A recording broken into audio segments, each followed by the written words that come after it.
Assalamualaikum warahmatullahi wabarakatuh. Waalaikumsalam warahmatullahi wabarakatuh. Alhamdulillah wassalatu wassalamu ala sayyidina Rasulillah sayyidina wa maulana Muhammad ibn Abdullah wa ala alihi wa sahbihi wa mawala. La haula wa la quwwata illa billah, amma ba'du. Bapak-bapak, ibu-ibu, saudara-saudara kaum muslimin rahimakumullah.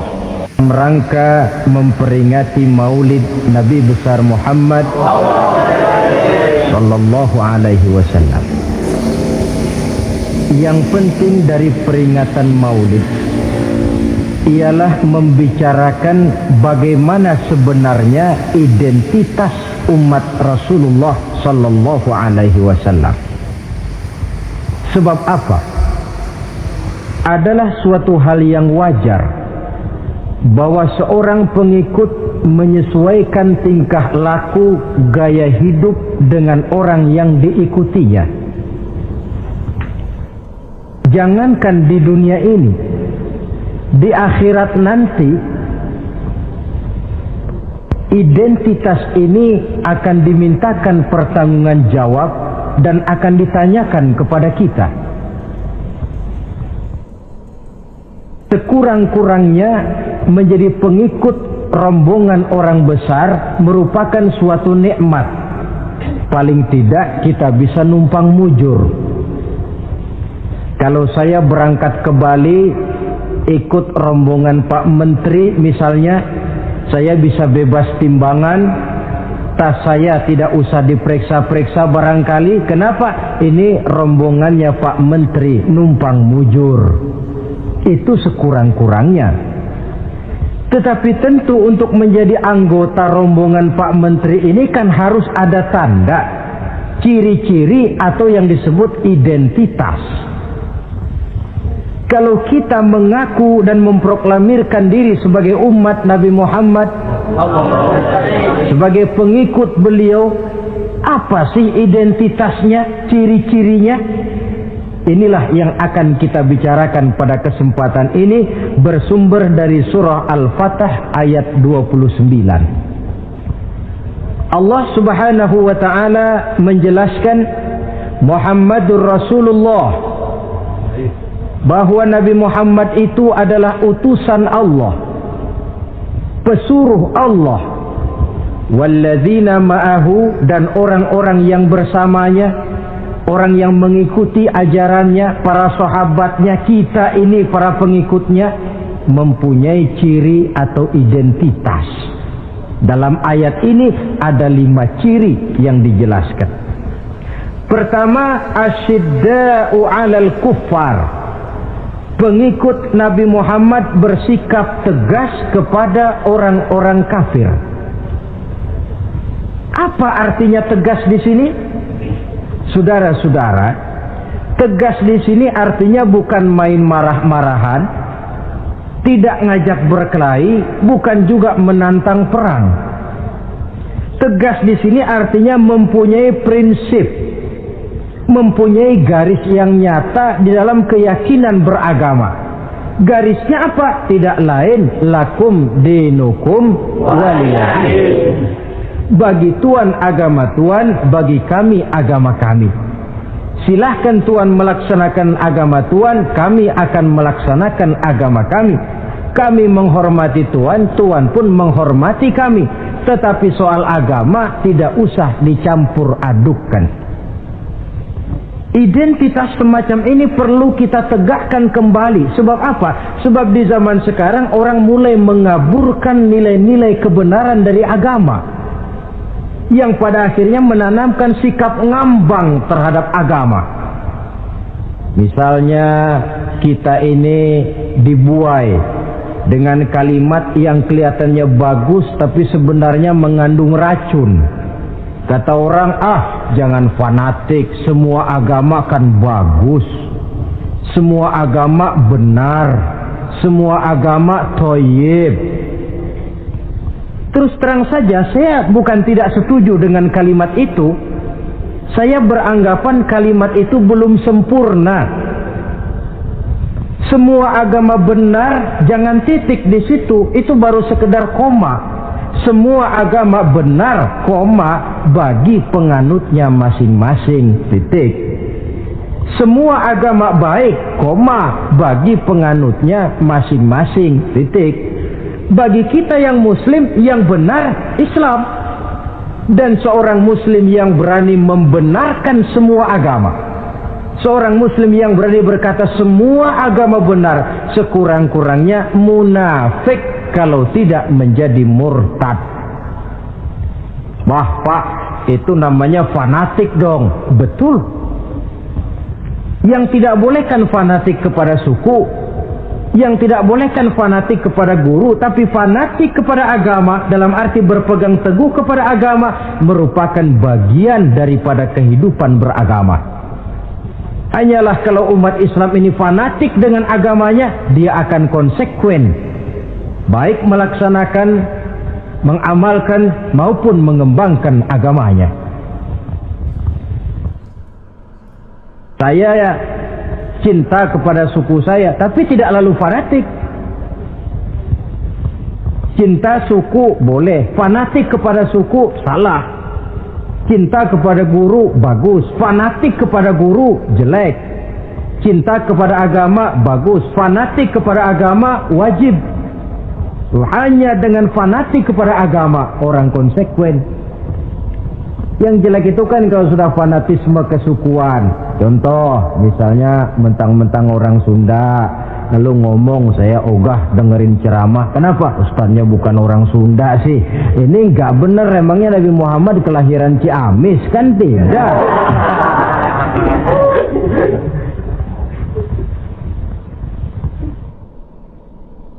Toleransi ada tempatnya, tetapi tidak menyangkut masalah-masalah ritual, tidak menyangkut masalah-masalah ibadah. Soal bikin jalan umum, mari bersama saudara-saudara kita yang lain agama membangun puskesmas, mari bersama-sama menjaga keamanan, mari sama-sama. Tapi kalau sudah menyangkut masalah ibadah, kembali kita kepada prinsip lakum dinukum waliyadin. Bagi Tuhan silahkan melaksanakan agama Tuhan, kami pun akan melaksanakan agama kami. Silahkan menyebarkan agama, tetapi jangan kepada orang yang sudah beragama. Ini batas toleransi. Jangan menyebarkan agama kepada orang yang sudah beragama. Maka dalam sejarah sudah dibuktikan, alhamdulillah, kalau kita mau objektif menilai sejarah, ketoleransian umat Islam itu sudah dibuktikan oleh fakta sejarah. Tetapi tanpa harus mengorbankan nilai-nilai akidah, keyakinan-keyakinan yang harus kita jaga dan kita pertahankan. Taruhlah kita sekarang masih disanggup berkata dan berpendirian semacam itu. Anak kita, keturunan kita, generasi yang akan datang, jikalau ditanamkan rasa ngambang terhadap agama, lambat laun akan makin tipis nilai-nilai religius itu melekat di dalam jiwanya. Dan akibatnya akan rawan kemajuan macam apapun, modernisasi macam apapun, kalau sudah terlepas dari kaitan kehidupan beragama, tidak akan banyak menolong untuk mensejahterakan umat manusia. Asyidda'u 'alal kuffar, bersikap tegas kepada orang-orang kafir. Ini sikap yang pertama, identitas yang pertama. Yang kedua, ruhama'u bainahum, kasih sayang kepada sesama mereka. Kalau kepada orang kafir tegasnya bukan main, tapi kembali ke dalam, kembali kepada sesama muslim, kasih sayang setengah mati. Saling asah, saling asih, saling asuh, saling mengalah buat kepentingan yang lain. Ini sudah dicontohkan dalam sejarah ketika Rasulullah dan para sahabat hijrah ke Madinah. Orang Madinah yang menyambut kedatangan orang Mekah itu kan disebut Ansor. Betul apa betul? Lah orang Makkah ini yang hijrah ke Madinah disebut kaum muhajirin. Apa orang Madinah menyambut kedatangan orang Makkah itu mentang-mentang orang asli Madinah lalu tolak pinggang? Kamu kemari pendatang ya, awas jangan bertingkah. Tidak. Masing-masing malah mencari saudara. Karena apa? Persaudaraan dalam Islam diikat dengan akidah. Artinya ini dari manapun orang datang, apapun warna kulitnya, bahasa apapun yang dia pakai, jikalau akidahnya sama, dia saudara kita. Hadirin, terus terang saja ya. Banyak orang-orang yang tidak senang kalau melihat umat Islam sampai bersatu. Maka segala macam cara mereka lakukan agar kita jangan bersatu. Terang-terangan menghantam Islam, tidak mungkin orang berani. Kenapa? Saya pikir sebodoh-bodohnya umat Islam dia masih fanatik sama agamanya. Dia masih sanggup bilang, "Mas, gue emang gak sembayang, tapi agama gue lu hina, gue bacok lu." Itu kan positif, fanatisme agama namanya. Maka orang menghantam Islam itu lalu gak berani terang-terangan. Caranya belajar dari Van der Plas, belajar dari Snokor-Gronya.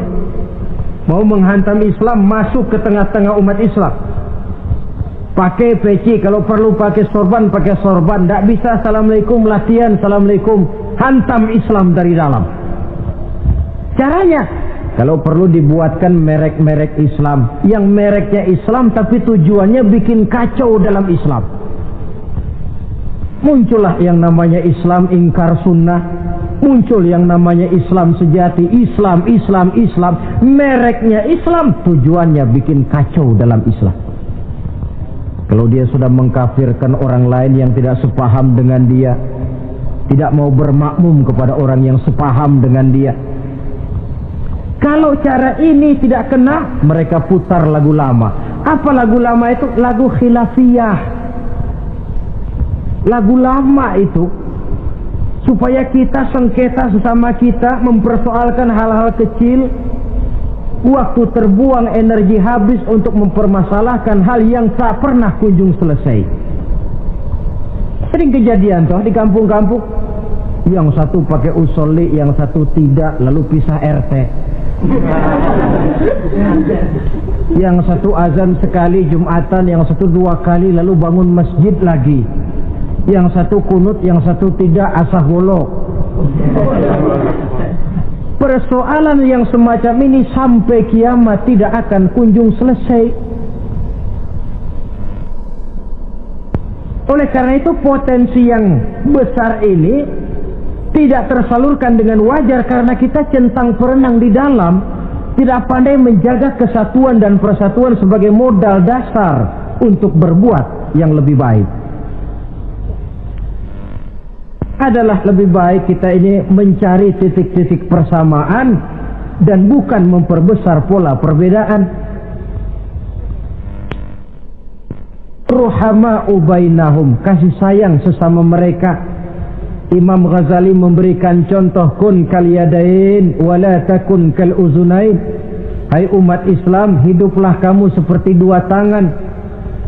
Saling asah, saling asih, saling asuh, saling mengalah buat kepentingan yang lain. Coba lihat 2 tangan kita, rukunnya bukan main. Kalau tangan kanan maju ke depan, kata yang kiri, oke, saya mengalah. Dia mundur ke belakang. Kiri di depan, kata kanan, sekarang giliran saya ngalah. Dia mundur ke belakang. Akhirnya kita jalan lenggang. Enak nggak dilihat orang? Coba kalau nggak ada yang mau ngalah. Tangan kanan ke depan, kata yang kiri, gue juga bisa. Dia ke depan lagi. Depan kayak robot kita jalan. Lalu mekanisme kerjanya, tangan kanan kerjanya bagus-bagus toh. Salaman tangan kanan, tanda tangan tangan kanan, hitung duit tangan kanan, ambil kue tangan kanan. Kiri nggak pernah protes, tahu posisi. Memang tugas saya bidang pembersihan, ya pembersihan saja dilakoni. Artinya apa ini? Yang satu dengan yang lain saling memperkuat walaupun komposisinya berbeda. Dicontohkan dalam perjalanan kehidupan sahabat Nabi. Sahabat Nabi yang paling terkenal itu 4 orang. Sayyidina Abu Bakar, Sayyidina Umar bin Khattab, Sayyidina Utsman bin Affan, Sayyidina Ali bin Abi Thalib. 4 sahabat ini kalau kita lihat komposisinya, keahliannya lain-lain. Coba, ada Sayyidina Abu Bakar, ini sahabat merangkap mertua. Kalau bahasa sekarang, Abu Bakar ini disebut kiai diplomat. Kiai karena beliau orang alim, diplomat karena pandai bersiasat, ahli politik. Kemampuan berpolitiknya digunakan buat kepentingan agama. Sebab siapapun yang berpolitik untuk kepentingan agama, tentu kita doakan. Tetapi siapapun yang jual agama untuk kepentingan politik, kita juga berdoa. Cuma tentu doanya lain dengan yang berpolitik buat agama tadi. Saudara hadirin yang saya hormati, ada Umar bin Khattab. Ini kalau bahasa sekarang disebut imam jenderal ini. Imam tapi jenderal, jenderal tapi imam. Kenapa imam? Karena dia mampu memimpin jamaah di masjid. Kenapa jenderal? Karena dia sanggup memimpin tentara di medan perang. Kegagahannya, keberaniannya, keperkasaannya digunakan membantu perjuangan Rasul. Ada Utsman bin Affan, santri ekonom. Kenapa santri? Karena dia orang kaya. Kenapa ekonom? Karena dia pengusaha bergerak di bidang bisnis. Keuntungan usahanya untuk membantu perjuangan Rasul. Ada Ali bin Abi Thalib, tokoh muda tapi intelek. Masih muda tapi rela mengorbankan nyawa demi keselamatan Rasul di malam hijrahnya. Alangkah nikmatnya umat Islam ini kalau punya kiai diplomat, imam jenderal, santri ekonom, pemuda intelek, yang masing-masing bekerja sama menunjang untuk kepentingan agama. Ruhama ubainahum, kasih sayang di antara sesama mereka. Mobil, kenal mobil nggak? Ya. Mobil itu baru bisa jalan dengan baik kalau seluruh onderdilnya kompak. Kalau yang satu sudah merasa dirinya lebih penting dari yang lain, alamat mobil udah deket mogok. Misalnya yang jadi bensin nyombong, kalau nggak lantaran saya nggak bakalan jalan nih mobil. Bannya denger, sombong. Kata ban, sombong kamu bensin. Apa kamu kira kamu saja yang penting? Saya tersinggung, kata ban, lalu kempes. Kira-kira kalau ban kempes jalan nggak mobil? Begitulah umat ini. Kayak satu bangunan, ada yang jadi jendela, pintu, tiang, genteng dan sebagainya. Tetapi satu sama lain hendaknya saling memperkuat. Kalau tidak, kita ini pernah diramalkan oleh Nabi, yushiku an tada'a alaikumul umam kama tada'al akalatu ala qas'atiha. Satu saat akan datang di tengah-tengah kamu di mana keadaanmu waktu itu seperti makanan di meja makan. Coba bayangkan, menurut Rasul satu saat kondisi umat Islam akan seperti makanan di atas meja. Yang barat mau makan, yang timur mau santap, yang selatan mau ganyang, yang utara mau injak-injak. Satu saat kondisi umat Islam akan seperti itu. Heran sahabat, ya Rasulullah, kok kita bisa dikepung begitu rupa? Iya. Apa pada waktu itu jumlah kami sedikit ya Rasulullah? Tidak, kata Rasul. Bal antum yawma idzin katsir. Jumlahmu pada waktu itu banyak, besar, kamu mayoritas. Cuma sayang, kata Nabi, walakinnakum ghusa'un ka ghusa'is sail. Tetapi keadaanmu waktu itu seperti busa di lautan. Banyak tapi centang perenang. Banyak tapi tidak punya daya dan kekuatan. Dipermainkan gelombang lautan, dihempaskan ke tepian pantai tanpa punya makna dan arti. Mayoritas tapi nasibnya ironi. Lantaran apa ini? Kita tidak pandai menjaga kesatuan dan persatuan. Prinsip ruhama ubainahum, kasih sayang di antara sesama mereka, belum bisa kita wujudkan. Oleh karena itu, hadirin yang saya hormati, identitas yang kedua ini Mari kita tegakkan, menggalang kesatuan dan persatuan untuk kejayaan agama yang kita cintai.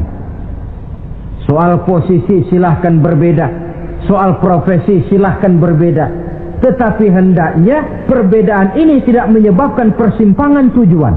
Satu sama lain saling memperkuat. Identitas yang kedua, bahwa kita sudah diikat dengan akidah, tidak oleh ras, warna kulit, suku, bahasa, oleh akidah. Satu kali orang sudah syahadat, dia adalah saudara kita. Sudah lewat masanya di mana kita umat Islam ini dikotak-kotakan, dan sudah datang waktunya di mana kita bersatu, saling menunjang, saling membantu,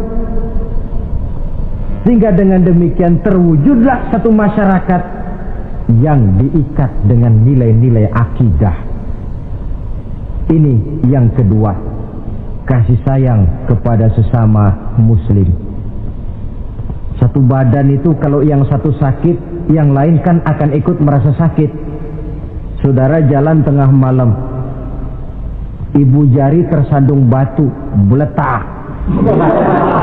Begitu ibu jari tersandung batu, kontan, darah keluar, mulut bilang aduh, kepala ikut pusing. Enggak pakai diundang. Solidaritas sosial yang terjadi secara reflektif. Tidak ada ibu jari tersandung mulutnya malah ngomel, rasain lo. Masa nyumpain badan sendiri, kan tidak mungkin. Tapi ini yang terjadi, kita lihat. Akibat apa? Tidak terwujudnya solidaritas sosial yang bersifat refleksif tadi. Nah, inilah saudara-saudara identitas yang kedua. Yang ketiga sekarang, pengikut Nabi Muhammad sallallahu alaihi wasallam itu cirinya yang ketiga, tarahum ruk'an sujjada. Engkau lihat mereka ruku dan sujud, mendirikan solat. Ini identitas, ciri. Di akhirat nanti akan diperiksa dengan seadil-adilnya. Siapa? Saya, Pak. Saya siapa? Pengikut Nabi Muhammad. Betul? Betul. Baik. Pengikut Nabi Muhammad itu tandanya ruka'an sujada, ruku dan sujud. Sampean ngaku umat Nabi Muhammad, sujud, pernah sembahyang? Sembahyang juga, Pak. Berapa kali? Gak banyak-banyak, Pak, setahun 2 kali. Kapan itu? Idul Fitri sama Idul Adha. Kata petugas, syarat kurang, minggir. Sebab sering dikatakan sholat itu kan ada yang harian, ada yang mingguan, ada yang tahunan. Ada yang sholatnya harian. Yang harian ini juga 2 macam. Ada yang belang-belang, ada yang mulus. Kalau yang belang-belang itu kalau zuhur sholat, asar out. Asar kepegang, maghribnya melayang. Maghrib ketangkep, isaknya terbang. Itu lumayan ketimbang yang seminggu sekali cuma Jumat saja.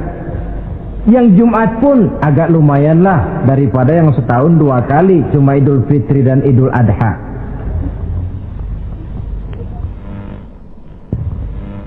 Tetapi bagaimanapun juga sholat ini memang merupakan keperluan dalam kehidupan kita. Ciri identitas yang memperkaya kepribadian. Pengikut Nabi orangnya ruku dan sujud.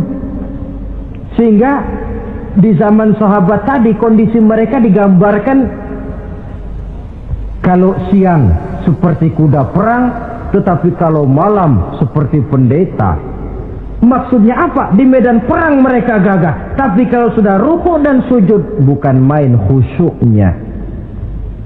Ruku dan sujud. Dengan kata lain, ciri pengikut Nabi Muhammad orangnya mendirikan sholat, Nah, masalahnya sekarang apa perlunya sholat dalam kehidupan kita? Yang jelas dia untuk menggembirakan Allah kok. Se-ASEAN orang tidak ada yang sholat, Allah tidak akan berhenti jadi Tuhan. Manfaatnya akan kembali kepada kehidupan. Nah, apa perlunya sholat dalam kehidupan kita? Ada beberapa hal yang bisa kita angkat ke permukaan tentang perlunya sholat ini. Jadi sholat itu perlunya kita, sehingga suatu saat nanti kita tidak lagi berkata saya wajib sholat, tapi kita akan berkata saya perlu sholat. Apa perlunya sholat dalam kehidupan kita? Pertama, sholat itu membuat orang rendah hati, tidak melonjak menjadi angkuh dan sombong. Yang kedua, sholat itu membuat orang tahu diri. Yang ketiga, sholat itu mendatangkan ketenangan jiwa dan ketentraman batin lantaran orang punya sandaran vertikal kepada Allah. Sehingga agama menekankan benar ini bukan cuma untuk kita, tapi juga anak kita, keturunan kita. Sehingga Nabi mengajarkan, ajari didik anak-anakmu sholat pada umur 7 tahun. Kalau umur 10 tahun mereka sudah berani meninggalkan sholat, pukul. Bukan dengan tujuan menyakiti, tapi mendidik anak supaya disiplin dengan sholatnya. Kayaknya kita yang hidup di zaman serba modern ini, soal anak mau sholat atau tidak, kayaknya orang tua itu, kalau istilah anak sekarang, cuek-cuek aja. Jarang yang mengadakan inspeksi, pengecekan anaknya sudah sholat apa belum. Lalu sholatnya disiplin apa tidak? Jarang yang memberikan sugesti dan rangsangan supaya anaknya mendirikan sholat. Saya jarang mendengar orang tua muslim yang berkata, nak, kalau kau hafal Fatihah dengan artinya bapak beliin sepatu baru. Nak, kalau kau hafal juz amma, bapak beliin sepeda. Sugesti untuk hal-hal yang bersifat agama sangat langka.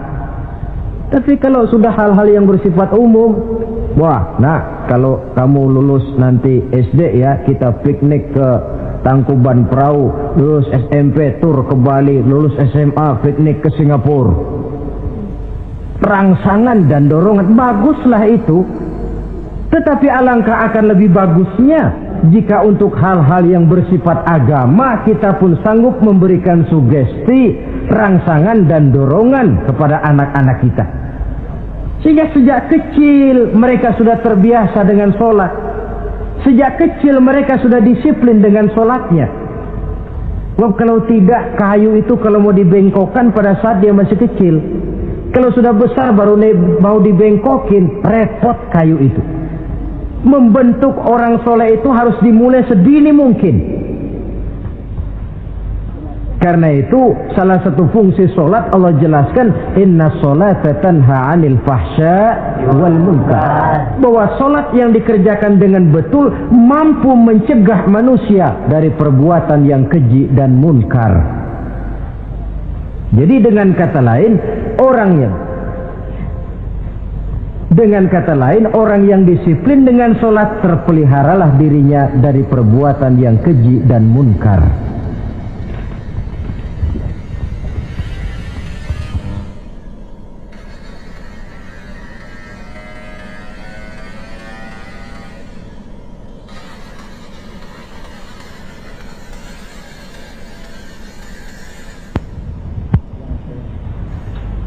Hadirin yang saya hormati, suatu kenyataan barangkali yang memang tidak bisa kita pungkiri, bahwa kemajuan ilmu pengetahuan dan teknologi sekarang ini makin mengagumkan. Dunia seolah-olah telah dirombak oleh manusia dari sebuah daerah kosong menjadi gedung-gedung pencakar langit yang tinggi. Orang sudah bertandang ke bulan, dan dalam beberapa tahun mendatang boleh jadi akan bertandang pula ke planet-planet lainnya. Kekurangan air minum bisa diatasi dengan penyulingan air laut. Kekurangan areal pertanian bisa diatasi dengan merombak gurun pasir yang gersang dan tandus menjadi sawah ladang yang menghasilkan kebutuhan hidup manusia. Tapi seiring dengan itu menjadi pertanyaan, makin sejahterakah umat manusia? Tercapaikah kebahagiaan? Pada sisi lain kita melihat kemajuan itu melahirkan hal-hal yang tidak kita harapkan. Apa yang kita sebut dengan penyakit dunia modern, yang rupanya makin banyak dokter, makin banyak juga penyakit, makin banyak rumah sakit, makin aneh nama penyakit. Pola yang paling berbahaya ialah jikalau kemajuan itu menyebabkan manusia sampai mendewa-dewakan ilmu dan teknologi. Dan ini yang sering saya istilahkan dengan berhala abad 20. Kalau dulu orang menyembah berhala yang namanya Latta, Uzza, Manat, Hubal, orang zaman sekarang secara tidak langsung banyak yang menjadi penyembah komputer, penyembah sains dan teknologi, mendewa-dewakan otak, lalu lupa bahwa sepanjang yang bisa dilakukan oleh manusia adalah berusaha dan berusaha, sementara ketentuan mutlak datang dari Allah Subhanahu wa ta'ala. Disinilah perlunya ruku dan sujud, agar manusia tahu benar hakikat dari mana dia datang, di mana dia sekarang, mau apa dia di sini, dan kemana dia akan pulang. Oleh karena itu, pada kesempatan ini saya mengajak, marilah identitas ini kita tegakkan dalam diri kita, menjadi pengikut yang ruku dan sujud di hadapan Allah. Sebab di sana terdapat sumber kekuatan, baik dia kekuatan batin, kekuatan jiwa, kekuatan dalam semangat perjuangan, kekuatan dalam menegakkan yang ma'ruf dan menghancurkan yang munkar. Sandaran kita kepada Allah. Saudara mungkin masih ingat ketika Rasulullah dan Abu Bakar hijrah, mereka berdua tidak langsung ke Madinah tapi berada di Gua Sur, 3 malam 2 hari lamanya. Orang kafir Quraisy yang mengejar sampai juga di mulut gua itu. Andai kata mereka menengok saja ke bawah, sudah kelihatan Nabi dan Abu Bakar, tapi mereka tidak menoleh. Nabi dengan mantap berkata kepada Abu Bakar, la takhaf wa la tahzan ya Abu Bakar, innallaha ma'ana. Abu Bakar, kau tidak usah takut, tidak usah sedih, Allah bersama kita. Ucapan ini mantap kalau diucapkan oleh orang yang ruk'an sujada, benar-benar sujud kepada Allah, mempunyai backing yang tidak kepalang tanggung, yang serba maha. Ya, itu kalau memang saudara perlu cari backing, jangan kolonel tanggung, jangan brigjen tanggung, carilah backing yang serba maha, maha gagah, maha kaya, maha tahu, maha segala-galanya. Berbackinglah kepada Allah saja dengan jalan ruk'an sujada, ruku' dan sujud dalam kehidupan ini. Ini identitas yang ketiga. Yang keempat sekarang, pengikut Nabi itu apa tandanya? Yabtaghuna fadlan minallah wa ridwana. Mereka selalu mencari karunia dan keridhaan Allah. Karunia dan keridhaan. Jadi tidak hanya mencari sekedar karunia, tetapi juga mencari ridho. Oleh karena itu seorang pengikut Rasul, di dalam dia berdagang misalnya, dibatasi oleh pertanyaan, cara saya ini Allah ridho apa tidak? Dia cari rezeki, dibatasi oleh pertanyaan, Allah ridho apa tidak? Dia menginginkan jabatan yang tinggi, tapi tetap dalam kerangka pertanyaan, kalau cara ini Allah ridho apa tidak? Sehingga tidak lantas menghalalkan cara apapun halal asal tujuan tercapai. Itu kan caranya PKI. Asal tujuan tercapai, cara apa saja halal. Seorang muslim pengikut baginda Nabi tidak diajarkan semacam itu. Kenapa perlu mencari keridhaan Allah, karunia yang Allah ridho? Karena apapun yang kita pakai, apapun yang kita makan terutama, Jikalau bersumber dari sesuatu yang Allah tidak ridho, katakan yang haram misalnya, akan mempengaruhi gaya dan gerak hidup kita. Contoh, kata Imam Ghazali, kalau engkau terlalu senang memakan makanan yang haram, dia akan mempengaruhi caramu berpikir sehingga kau akan cenderung berpikir yang haram.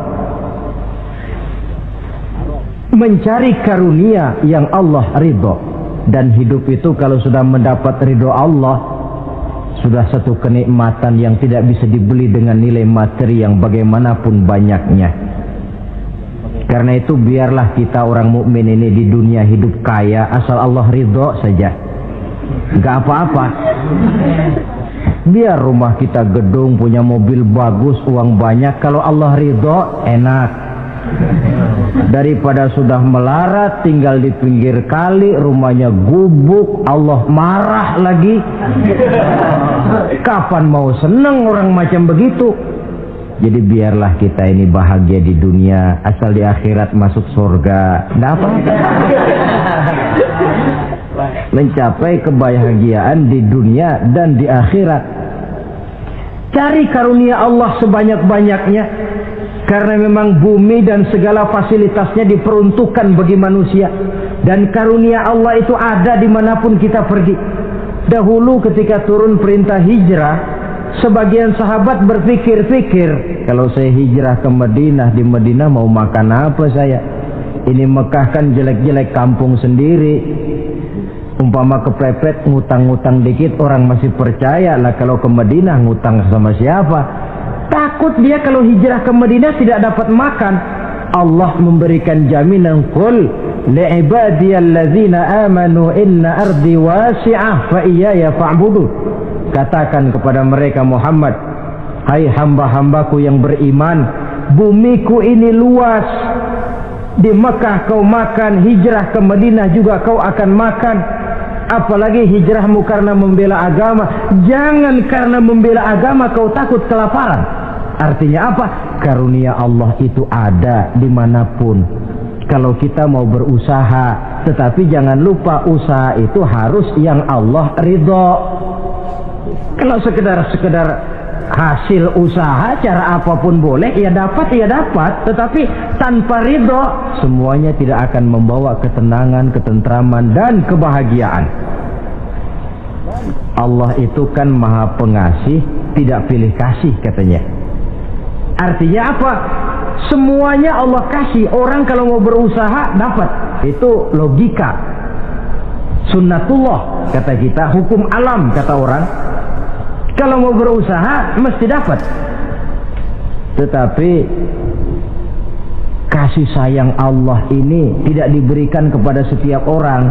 Kalau pengasihnya berlaku kepada semua orang, mau kafir mau beriman, kalau berusaha dapat. Itu Rahman namanya. Tapi Allah tidak cuma Rahman, Allah juga Rahim, maha penyayang. Bedanya apa? Orang yang dikasih itu belum tentu disayang. Tetapi kalau disayang mesti dikasih. Kalau tidak dikasih tentu ada pertimbangan lain untuk kepentingan kita. Misalnya anak kita baru kelas 1 SMP, datang, Pak beliin motor buat sekolah. Kita lalu menilai anak ini nggak ada motor saja kadang-kadang jarang sampai ke sekolah, apalagi dibeliin motor, bisa dari rumah berangkat ke sekolah nggak sampai.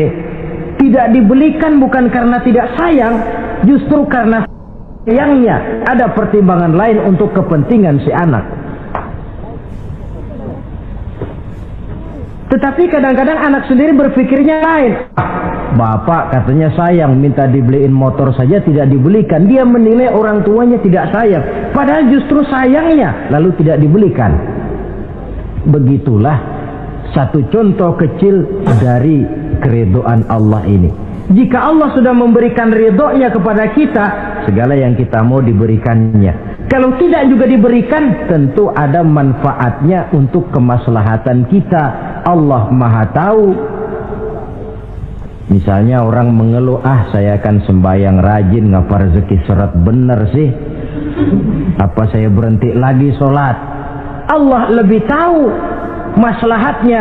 Barangkali potongan kayak kita ini kalau diberikan rezeki banyak sedikit lalu berhenti ke masjid. Rezeki lu segini aja dah, lu jadi rajin ke masjid. Ada manfaatnya buat kepentingan kita. Mencari karunia yang Allah ridho.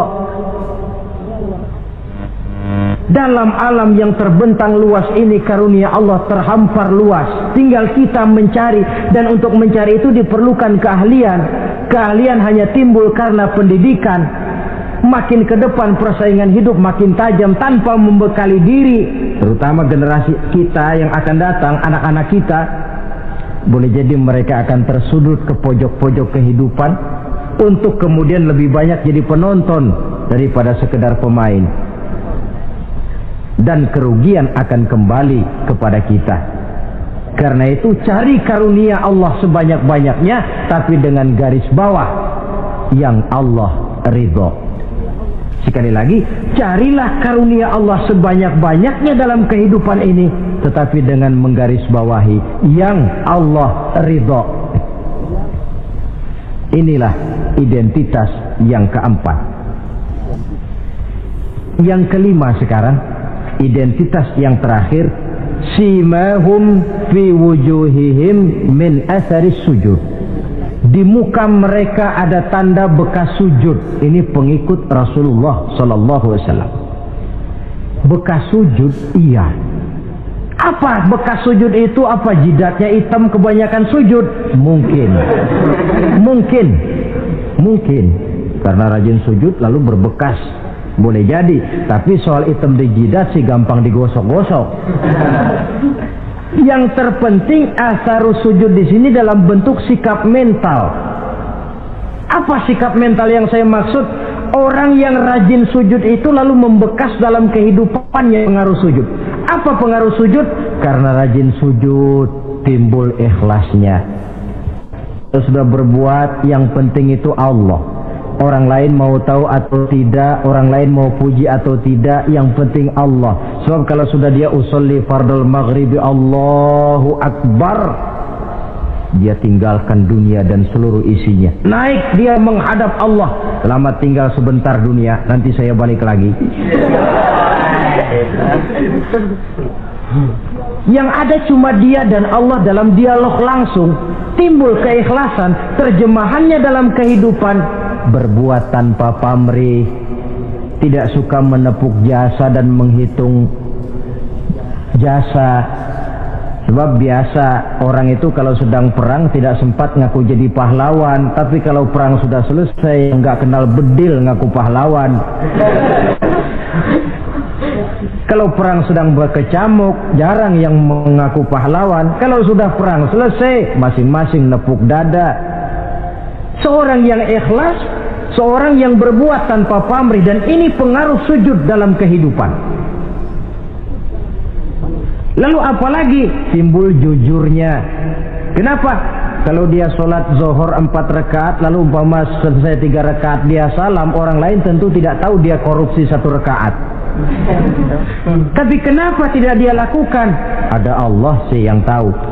Timbul kejujuran, disiplin murni yang berakar dari hatinya sendiri. Lalu apa lagi? Kesabaran. Dilatih lewat sholat. Kalau belum selesai 4 rakaat, jangan berhenti sholat isya umpamanya. Dan banyak lagi pengaruh-pengaruh asarus sujud. Ini di dunia. Di akhirat nanti kata Nabi, inna ummati ya'tuna yaumal qiyamah ghurran muhajjalin min asaril wudu. Umatku di hari kiamat nanti akan datang menghadap Allah dengan muka berseri-seri dari sebab air wudu. Mukanya bersinar-sinar karena di dunia rajin wudu. Sehingga barangkali di akhirat nggak perlu ngaku-ngaku kita. Ya Rasulullah, saya umatmu, tidak perlu. Rasulullah lihat sendiri, wah ini mukanya bersinar-sinar. Ta'ali ummati, umatku sini, umatku sini. Kalau di dunia rajin kena air wudu. Ya rajin wudu artinya kan rajin sholat. Masa ada orang wudu aja nggak sholat, kan model. Kalau muka tidak pernah tersentuh wudu, kalau muka tidak pernah sujud, Teriak-teriak kita mengaku, ya Rasulullah saya umatmu ya Rasulullah. Kata Rasulullah, enggak ada umat saya yang dekil kayak sampean.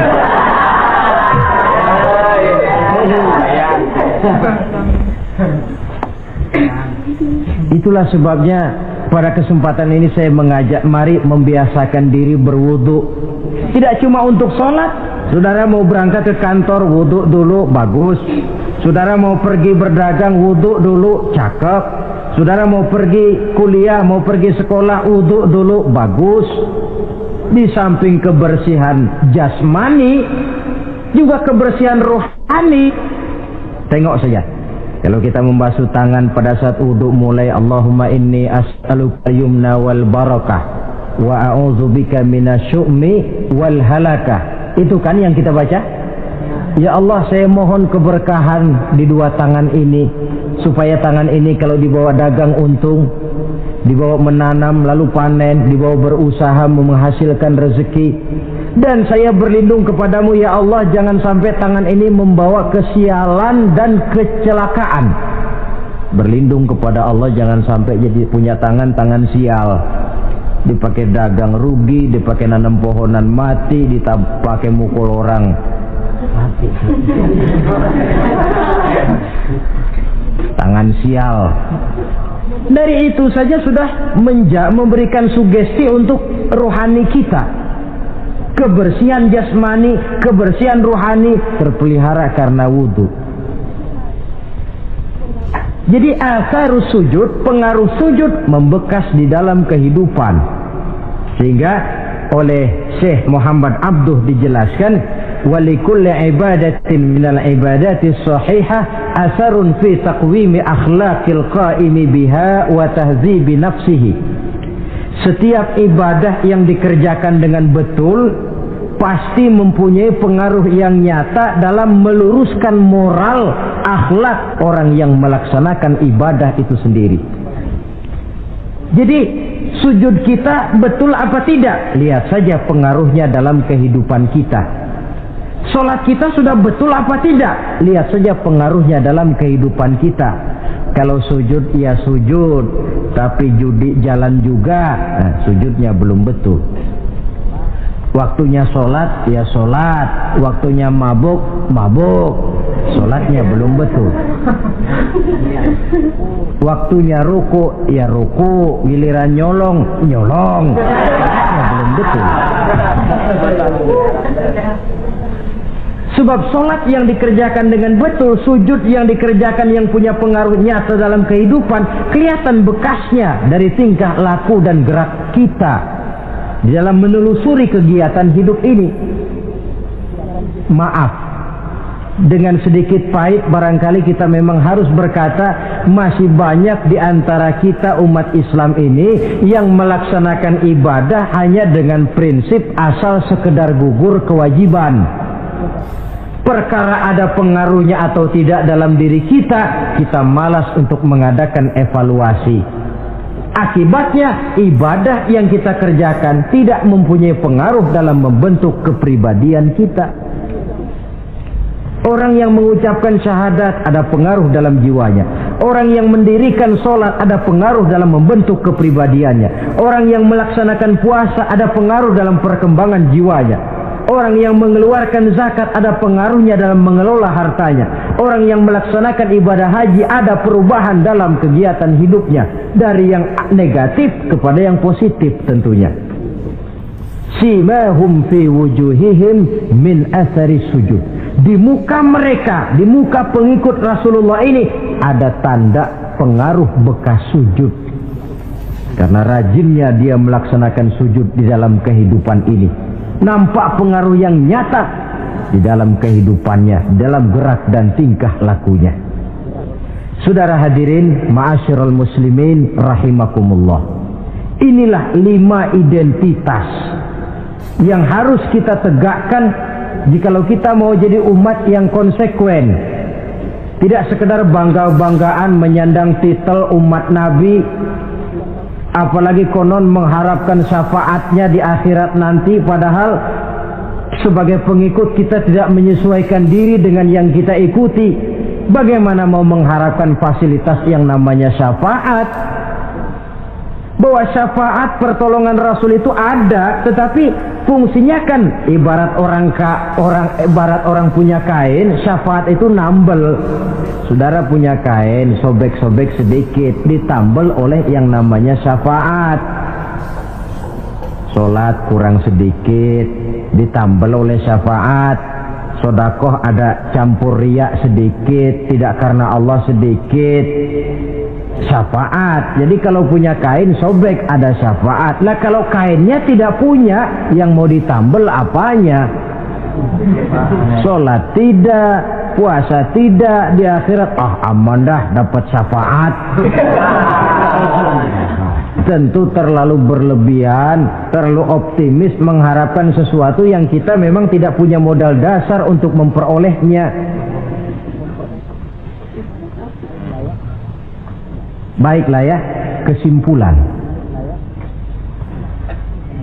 Pertama, sebagai pengikut kita harus menyesuaikan diri dengan yang kita ikuti. Identitas. Suatu umat hanya akan berwibawa, hanya akan dihitung dan dipandang orang kalau dia tegak dengan identitasnya. Kalau macan sudah kehilangan sifat galaknya, orang tidak takut lagi kepada macan. Dan kalau kambing sudah kehilangan sifat jinaknya, banyak orang takut miara kambing.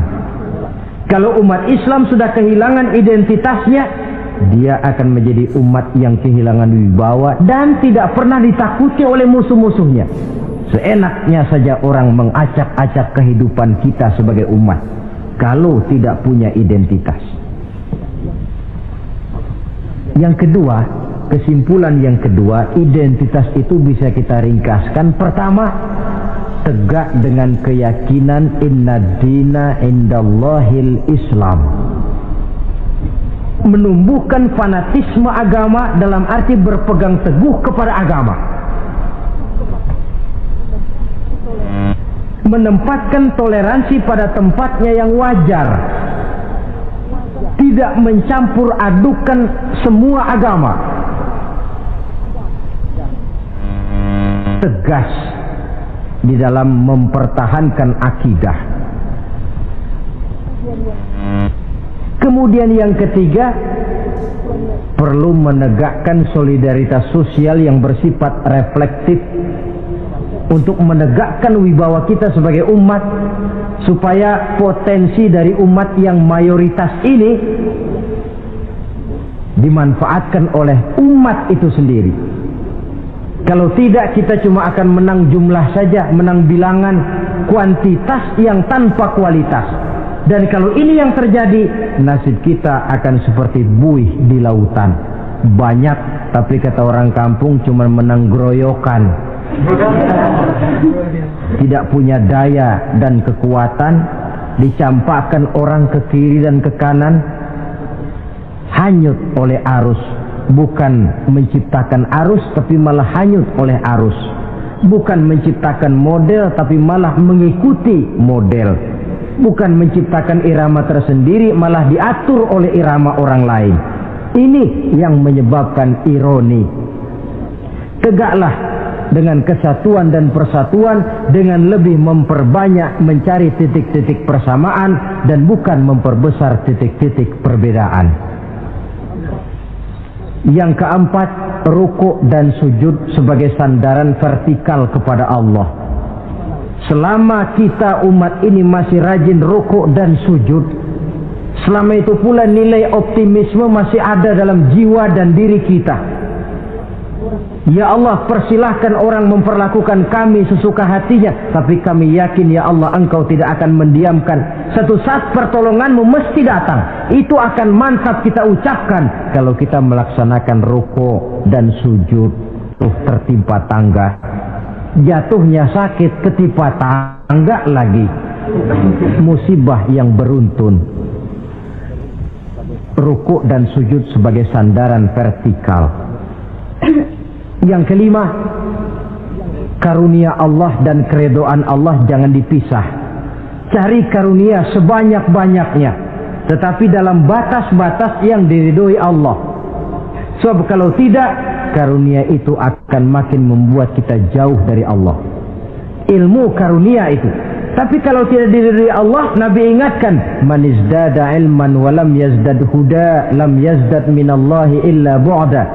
Orang yang bertambah ilmu tapi tidak bertambah hidayah, dia hanya akan semakin jauh dari Allah. Jauh dari Allah menimbulkan kegersangan dalam jiwa, kepanasan dalam hati, sehingga jauhlah kita dari ketenangan hidup.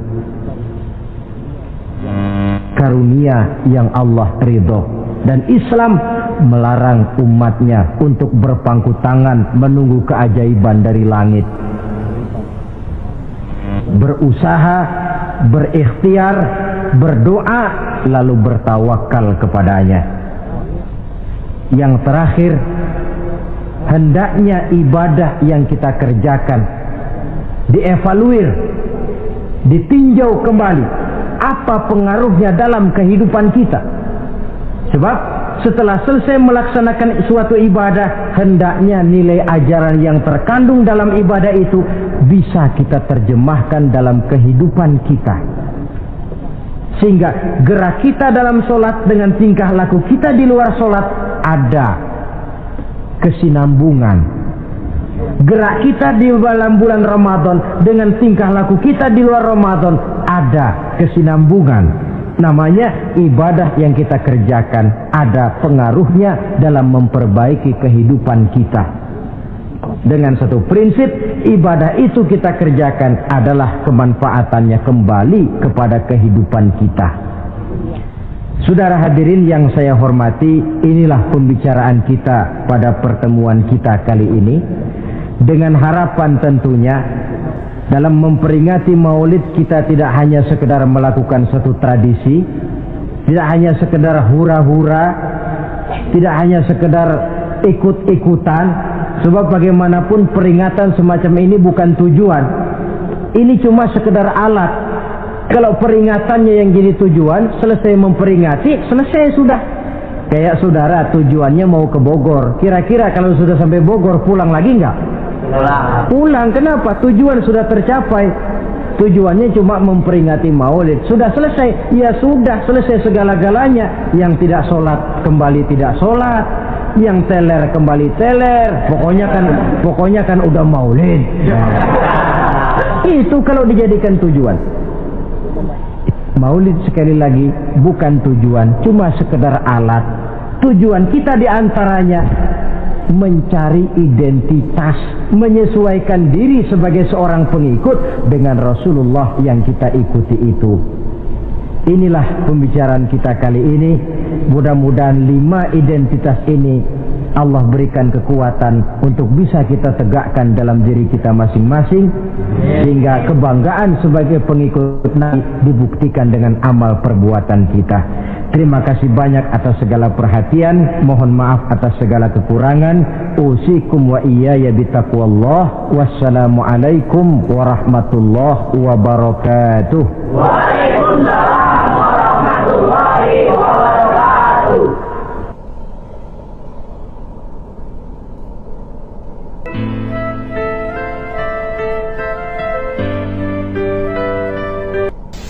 Bapak-bapak, ibu-ibu, saudara-saudara kaum muslimin rahimakumullah. Murai di dahan dan kokok ayam di kandang. Dunia ini penuh dengan berbagai macam kesibukan.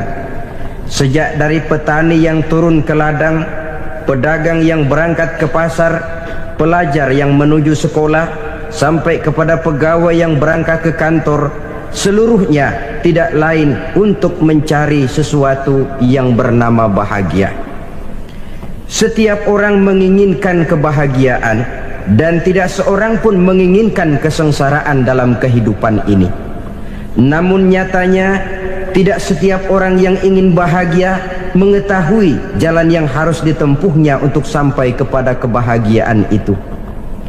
Maka pada kesempatan pertemuan kali ini, saya ingin menyampaikan sebuah hadis dari junjungan kita baginda Nabi besar Muhammad sallallahu alaihi wasallam, yang termuat dalam kitab Mukhtarul Ahadits An-Nabawiyah, di mana beliau bersabda, arba'un min sa'adatil mar'i. Ada 4 perkara yang merupakan tanda dari orang bahagia. Saya mau tanya, di antara saudara-saudara yang hadir di sini, apa ada yang kepengen jadi orang sengsara? Ya. Seluruhnya tentu ingin mendapatkan kebahagiaan. Maka menurut resep dari Nabi kita, tanda orang bahagia itu 4. Jadi kalau saudara ingin bahagia, harus mempunyai 4 perkara ini. Yang pertama, orang bahagia itu kata Nabi, darun wasi'un. Punya rumah biar bagus asal gede.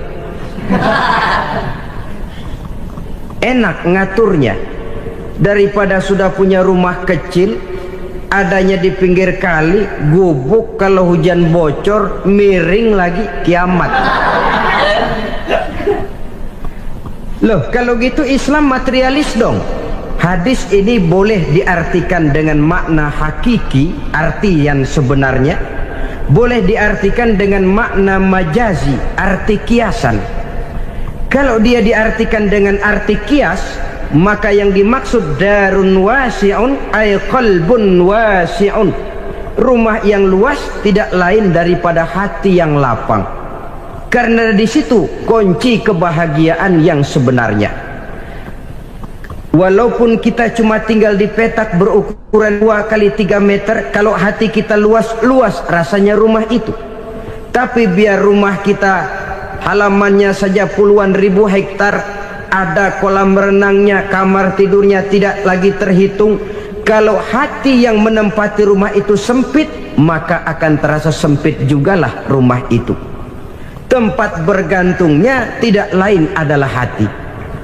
Marilah kita mencoba melihat berbagai pandangan orang tentang bahagia ini. Ada orang menyangka bahwa bahagia itu kalau dia mendapatkan harta yang sebanyak-banyaknya. Siapa yang banyak harta, dialah raja. Apa yang dia mau, seluruhnya bisa dibeli. Keamanannya, dia bisa menyewa petugas. Seluruh fasilitas untuk menyenangkan kehidupannya bisa dibeli. Pendeknya, hartalah segala-galanya dalam kehidupan. Sampai ada pepatah mengatakan, innad darahima fil amakini kulliha taksur rijala mahabatan wa jalala. Sesungguhnya harta, dinar, dirham, uang di mana-mana selalu bikin hebat orang yang memilikinya. Coba lihat, orang yang punya duit sama yang enggak punya duit, jangan gaya hidupnya, gaya jalannya aja lain. Wahia lisanun liman arada fasahatan, wahia silahun liman arada qitala. Uang adalah senjata yang paling ampuh bagi orang yang mau pergi perang, dan lidah yang paling fasih bagi orang yang mau bicara. Kalau bicara dengan lidah macet, cobalah bicara dengan harta, lancar. Sampai ada pepatah demikian, segalanya bisa diatur dengan harta. Maka di kalangan orang yang berpandangan semacam itu, seluruh kegiatan hidupnya hanya terfokus kepada bagaimana mengumpulkan harta yang sebanyak-banyaknya. Tidak peduli halal haram, tidak kenal sore pagi siang dan malam, tidak sempat sujud, jauh dari agama, jauh dari kehidupan yang bersifat ruhaniyah, jauh dari Allah dan sebagainya. Sampai dalam Al-Quran dikelompokkan dalam kelompok yang dinamakan lumazah. Allazi jama'a malahu wa'addadah yahsabu anna malahu akhladah. Mereka mengumpul-ngumpulkan harta sebanyak-banyaknya dan menyangka bahwa harta yang banyak itu dapat mengekalkan hidupnya, mengekalkan kekayaannya, mengekalkan kebahagiaannya. Saudara hadirin yang berbahagia, kalau pandangan hidup ini benar, artinya kalau harta memang merupakan satu-satunya hal yang dapat membuat orang bahagia, tentu di rumah mewah tidak akan pernah ada tangis derita. Tentu di satu tempat di mana fasilitas hidup serba menunjang, tidak ada yang namanya penderitaan. Tapi suka dan duka, sedih dan gembira, senyum dan tawa adalah milik setiap orang, baik dia punya harta maupun dia tidak punya harta. Nyatalah bahwa harta semata-mata bukan merupakan jaminan bahwa orang akan bahagia. Walaupun tanpa harta orang sulit untuk bahagia. Saya mau cerita, ada orang super kaya, namanya Aristotle Onesimus, raja tanker Yunani. Dia punya kapal tanker saja konon sampai 11 banyaknya. Punya perusahaan penerbangan yang disebut Olympic Airlines. Punya hotel di berbagai kota besar di dunia ini, sejak dari New York, London, Paris, Rome dan sebagainya. Bahkan punya pulau yang dia namakan Pulau Scorpio. Ini kan namanya sudah kaya nggak tanggung-tanggung, punya pulau. Nah, dia punya 2 orang anak, yang satu laki-laki namanya Alexander, yang satu perempuan namanya Maria Onesimus. Seluruh harapannya tertumpah kepada anak lakinya Alexander ini, yang akan meneruskan usahanya, meneruskan kekayaannya, meneruskan dinastinya. Apa yang terjadi? Ternyata anak yang dia harapkan yang bernama Alexander ini mati muda dalam kecelakaan pada waktu dia olahraga. Apa olahraganya? Namanya olahraga anak orang kaya, golongan jet set. Olahraganya olahraga pesawat terbang. Jatuh, ya nggak kapungut, habis mati. Tinggal satu anak perempuannya, Maria Onesimus. Tapi anak perempuan ini juga malah urakan. Terakhir dia pacaran, bahkan kemudian kawin sama orang Rusia. Rupanya Aristotle Onesimus ini broken. Kekayaannya yang berlimpah ruah, perusahaannya yang begitu banyak, siapa yang akan meneruskan? Siapa yang akan menggantikan? Sampai kemudian dia mengurung diri di Pulau Scorpio dan mati di sana secara mengenaskan. Seorang multi jutawan, seorang yang super kaya, mati menyendiri di pulau sepi. Ibarat kata pepatah, anak ayam mati di lumbung. Bukan kekurangan makanan, keurugan makanan. Begitu kehidupan Aristotle Onesimus. Dan banyak orang-orang yang sudah demikian kaya sampai dibingungkan oleh kekayaannya sendiri. Telusurilah kehidupan David Rockefeller misalnya, Henry Ford misalnya, Adnan Khashoggi misalnya. Multi jutawan yang kadang-kadang dibuat keder oleh kekayaannya sendiri. Pantas ketika Imam Ali ditawarkan orang, "Ya Ali, kalau kepadamu disuruh pilih ilmu atau harta, kau pilih mana?" Ya jelas pilih ilmu dong. Kenapa? Pertama, ilmu kalau kita berikan kepada orang lain tambah. Tapi harta kalau kita berikan kepada orang lain kurang. Saudara punya uang 10.000, dibagi orang 5.000, jelas uang saudara berkurang. Tapi saudara punya ilmu, diberikan kepada orang lain bisa, saudara pun makin mantap. Tidak lantas jadi bodoh karena ngajarin orang. Saudara bisa Fatihah lalu mengajarkan orang Fatihah, orang bisa, saudara pun makin hafal. Tidak lantas setelah diajarin orang ilmunya hilang. Begitu datang dia minta orang, "Tolong ajarin saya Fatihah," udah habis, nggak ada.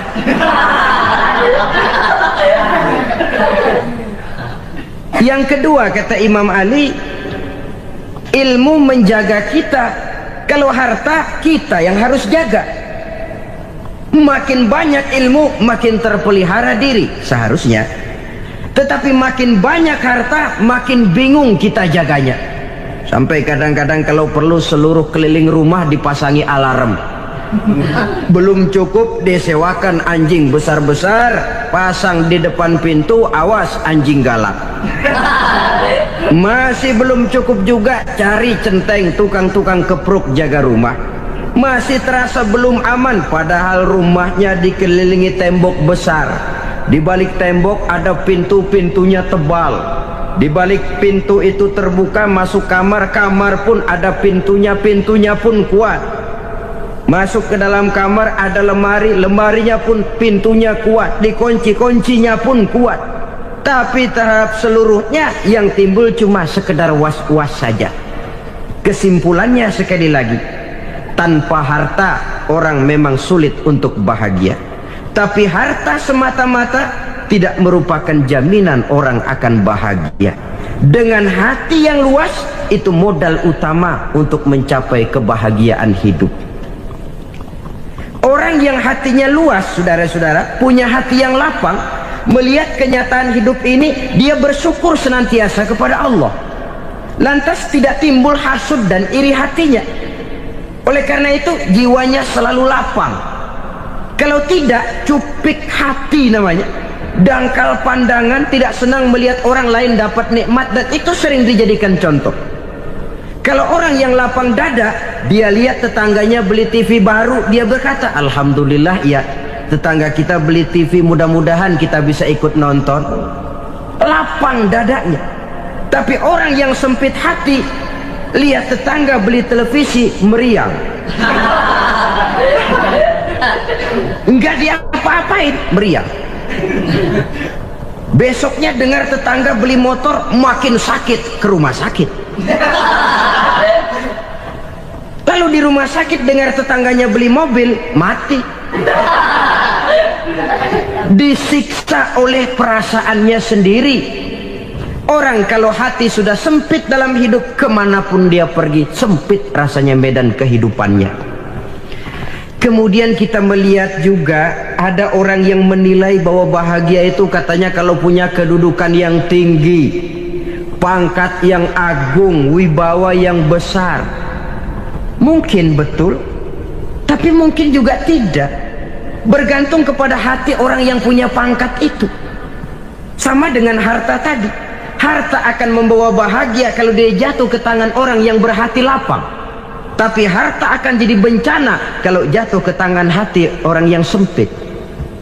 Pangkat akan membawa bahaya kalau jatuh di tangan hati orang yang sempit.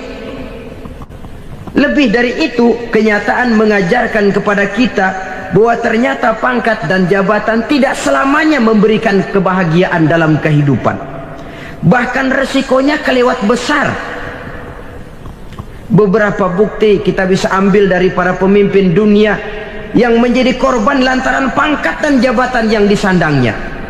Saudara ingat Presiden Abraham Lincoln dan John Kennedy dari Amerika? Dibunuh orang.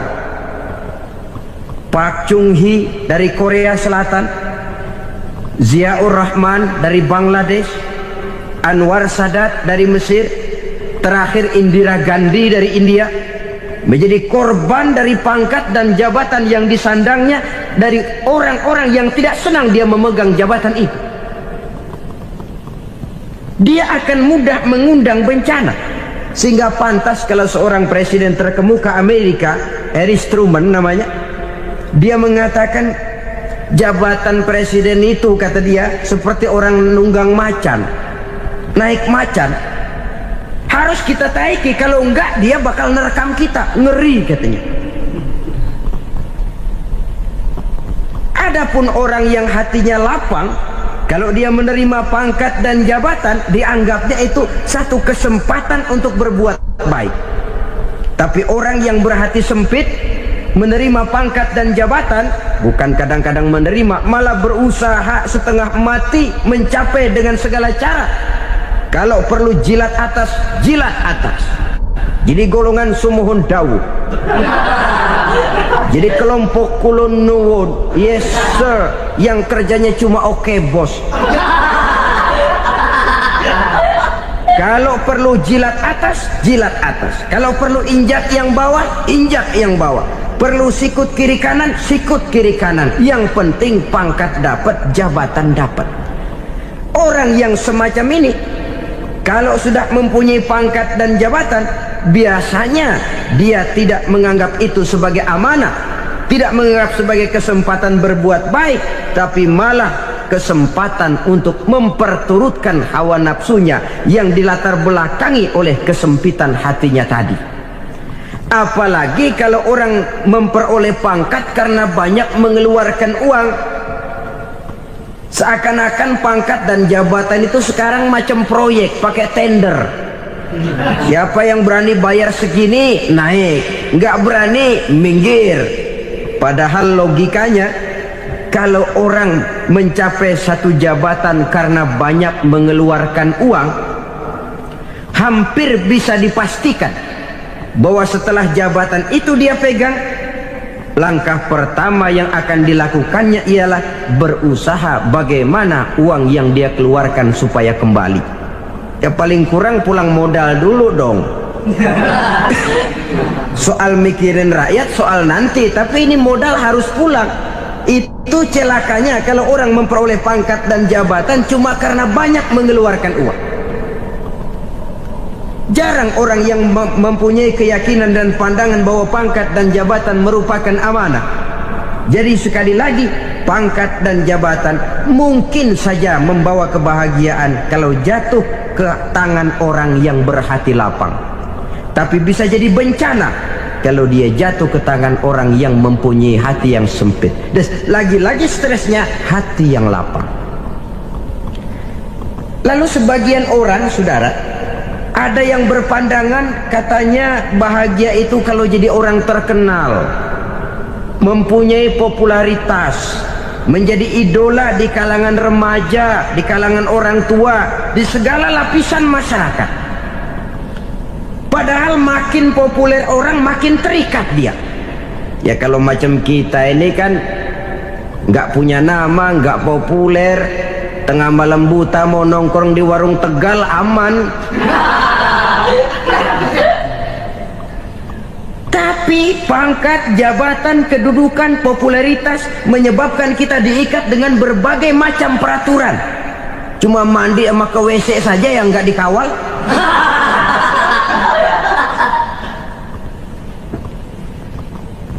Benarkah popularitas, ketenaran membawa kebahagiaan? Mungkin ya, tapi mungkin juga tidak. Kenapa? Banyak orang-orang populer yang mengakhiri hidupnya secara tragis. Kita ambil beberapa nama. Di Amerika tahun 60-an ada bintang seksi paling terkenal yang dijuluki sex bomb. Bom seks. Sampai sekarang jadi legenda, namanya Marilyn Monroe. Singkatan dobelnya itu inisialnya MM, Marilyn Monroe. Terkenal, top, sampai dia mati tahun 62. Namanya sekarang masih saja dibicarakan orang. Kenapa dia bunuh diri? Tidak punya hartakah dia? Banyak. Kurang populerkah dia? Seluruh dunia mengenalnya. Sejak rakyat kecil sampai pejabat tinggi dia punya hubungan. Kenapa? Jenuh. Dia terlahir dalam keadaan yatim. Setelah itu tidak lama dia berangkat remaja, ibunya meninggal. Pindah dari wanita asuh ke wanita asuh sampai 12 orang ibu angkatnya. Dan kekecewaan yang paling parah, setiap laki-laki yang dekat dengannya hanya seperti kapal berlabuh. Datang dan pergi silih berganti. Padahal dia merindukan seseorang yang bisa melindungi hidupnya. Dia rindukan itu dan dia tidak pernah menemukan. Itu yang akhirnya menyebabkan dia minum pil tidur kelewat dosis, minum obat tidur kebanyakan, ya tidur terus sampai sekarang.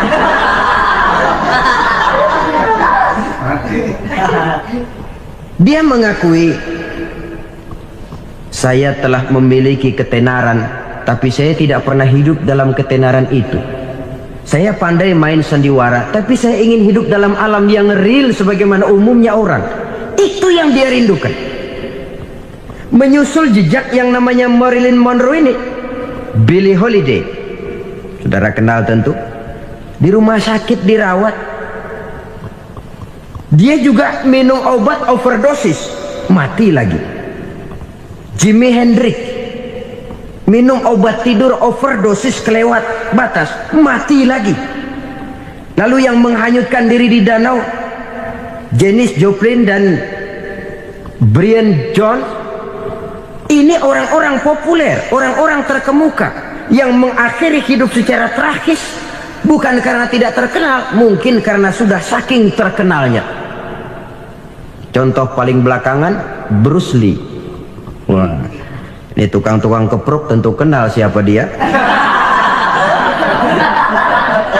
Sampai sekarang pun tabir kematiannya masih merupakan misteri. Dan yang masih hidup juga menunjukkan gejala yang aneh. Michael Jackson, rumahnya di Beverly Hills itu dijaga sedemikian rupa, dan dia selalu curiga kepada setiap makanan harus steril, bersih dari segala macam kimia. Kemana dia pergi, itu tukang-tukang kepruk sudah selalu menjaga dan mengawal, dan dia seakan takut menunjukkan mukanya yang asli. Hingga kalau tampil ke tengah di luar show, dia kadang memakai pakaian yang tidak menunjukkan dia yang sebenarnya, takut dikenali orang. Ternyata popularitas sering jadi momok yang meracuni kehidupan manusia. Oleh karena itu, benarlah junjungan kita pada saat beliau mengajarkan orang akan bahagia kalau dia mempunyai hati yang lapang.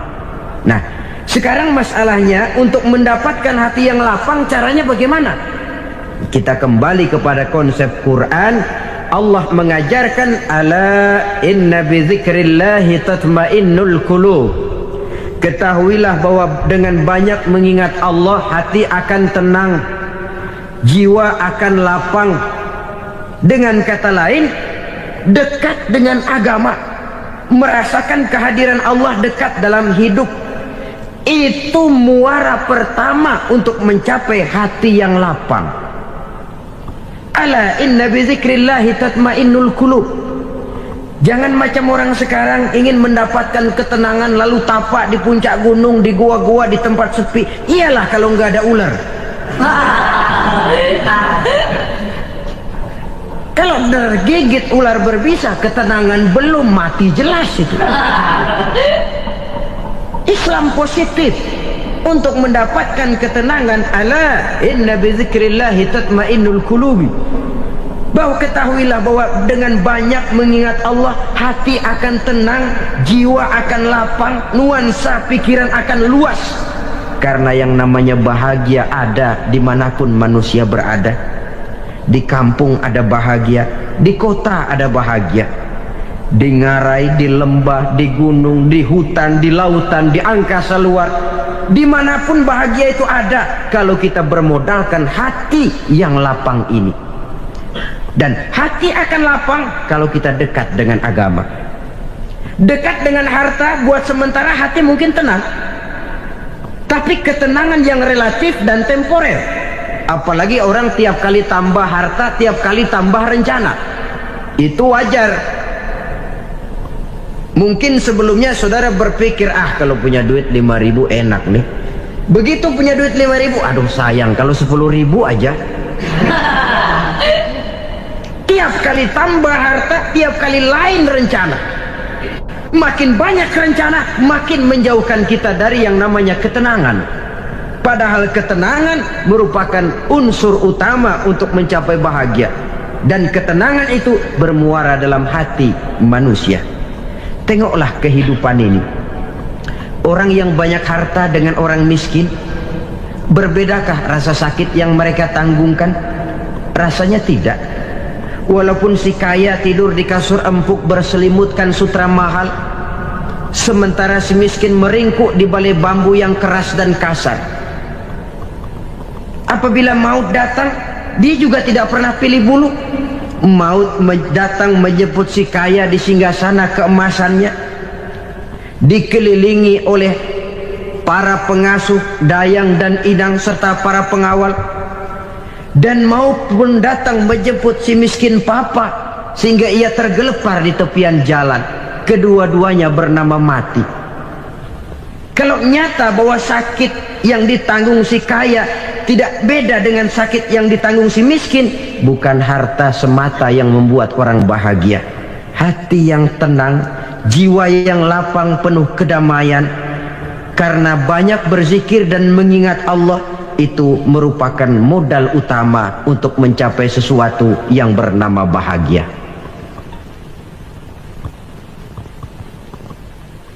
Saudara hadirin yang saya hormati, inilah yang pertama dari 4 ciri yang digambarkan oleh Nabi tentang tanda-tanda orang bahagia. Dan harus berangkat dari yang pertama ini, hati yang lapang. Ini yang harus kita miliki lebih dahulu, baru nanti akan menyusul kepada poin yang ketiga, kedua, dan selanjutnya. Sebab kalau hati sudah terisi dengan jiwa yang lapang, seluruh persoalan insya Allah akan bisa kita atasi dengan sebagaimana mestinya. Yang kedua sekarang, tanda orang bahagia menurut baginda Nabi, markabun syariah. Orang bahagia itu, kata beliau, punya kendaraan biar cepat asal lancar. Artinya kemana dia mau pergi mudah. Apa maksud hadis ini? Kalau kita kaji lebih dalam, kendaraan itu kan alat transportasi. Transportasi tidak lain adalah usaha memudahkan komunikasi. Pindah dari situ kepada teori bahwa manusia adalah zon political, makhluk bermasyarakat yang tidak bisa memenuhi kebutuhan hidupnya secara sendirian. Kita memerlukan keberadaan orang lain dalam kehidupan ini. Untuk memakai baju saja kita sudah perlukan petani yang tanam kapas, pabrik yang memintal kapas jadi benang, pabrik yang menenun benang jadi kain, sampai kepada mesin jahit, sampai kepada tukang jahit. Itu cuma untuk memakai pakaian saja. Tidak seorang pun di antara kita yang sanggup memenuhi kebutuhan hidupnya secara sendiri. Kita perlu orang lain. Maka kebebasan dalam arti mutlak, kebebasan tanpa batas, itu tidak mungkin ada dalam kehidupan. Karena kita mengadakan yang disebut interaksi sosial. Setiap kegiatan kita tentu melibatkan orang lain. Menurut kita barangkali kita bebas jalan di jalan raya semaunya, tapi orang lain berkendaraan pun merasa bahwa ini ada juga jalan haknya, dan begitu selanjutnya. Oleh karena itu, maksud dari kendaraan yang cepat ini adalah khulata'uhu ma'as solihin. Lingkungan pergaulannya terdiri dari orang-orang soleh. Pergaulannya luas. Kemana dia pergi ada temannya. Kesulitannya ada tempat dia cerita. Dan kesulitan kalau sudah diceritakan kepada orang lain, taruh kata orang itu tidak bisa menolong, namun menceritakannya kepada orang yang kita percayai, kan paling kurang sudah mengurangi beban jiwa, mengurangi tanggungan batin, merasa masih ada tempat kita cerita. Maka lebih baik orang awam yang mau bergaul ketimbang orang setengah alim tapi ngunci pintu. Sebab nantinya akan timbul sikap picik, cupik pandangan, dan tidak luas menghadapi kenyataan dalam kehidupan ini. Namun yang harus kita garis bawahi, pergaulan memang mesti luas. Namun jangan sekali-kali lupa bahwa pergaulan sangat besar pengaruhnya dalam ikut membentuk kepribadian manusia. Sehari-hari bisa kita bilang, kalau kita dekat sama tukang minyak wangi, sekalipun nggak dibagi minyaknya, baunya tentu dapat. Betul? Tapi dekat sama tukang elas, walaupun nggak kena apinya, asapnya mesti kena. Kalau Syauqi mengatakan lebih jelas lagi, man asyaral asrafa asa musyarrafan wa muasyiral anzali ghairu musyarrafin. Awalam taral jildal hakira muqabbalan bisagri lamma sara jildal mushaf. Siapa yang bergaul dengan orang mulia, dia bakal ikut menjadi mulia. Tapi siapa yang berteman dengan orang hina, dia tidak bakal ikut menjadi mulia. Tidakkah kau lihat, kata Syauqi, kulit kambing yang hina pun dicium orang ketika menjadi kantong Quran. Kulit kambing hina, kalau dia sendirian gak ada yang mau cium. Tapi begitu dia bergaul dengan Quran, menjadi kantong Quran, dipakein minyak wangi, ditaruh di tempat yang tinggi, mau diambil dicium dulu, dibawa dengan penuh hormat dan hati-hati. Kulit kambing yang hina lantaran berteman dengan Quran, numpang mujur. Tapi coba lihat kalau kulit kambing berteman dengan kayu, jadi beduk, habis. Zohor dikemplang, asar dipukul. Itu pun sedikit saja, cuma salah milih teman. Yang temannya Quran dihormati orang, yang temannya kayu lantaran jadi beduk, gelap-gelap subuh orang udah kemplangin.